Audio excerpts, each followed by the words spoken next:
You've said that you can get the tax code down to 3 short, simple pages. But when lobbyists who have twisted the arms of members of Congress come sit with you in the Oval Office and say, Madam President, sorry, I cannot be with you on this one.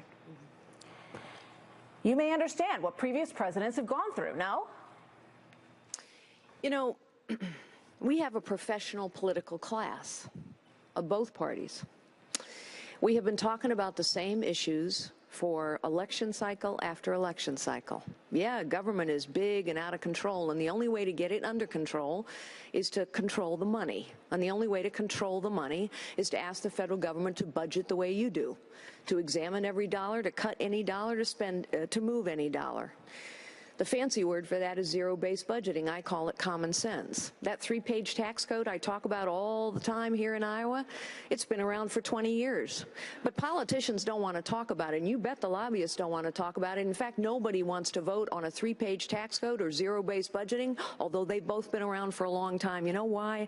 Because if you get those two things done, you are goring everybody's ox. You are taking the political establishment apart. You are actually challenging the status quo, which is what we need in the Oval Office. So you know who I'm going to count on? The citizens of this great nation, because you have extraordinary power. But when you do not use it, you are losing it. So take out your smartphones, folks. The people of Iowa know what I'm talking about. You take out your smartphones. If you agree with me that 3-page tax code needs to be passed, lobbyists aren't going to be in my office. If you agree we got to finally pass zero-based budgeting, take out your smartphones. Press 1 for yes, ladies and gentlemen. Press 2 for no. Citizens, we must take our country back.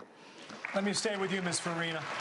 You've said you will shrink the federal government by 30% over the next 2 years, and those jobs will not be filled, and you'll do it through retirement.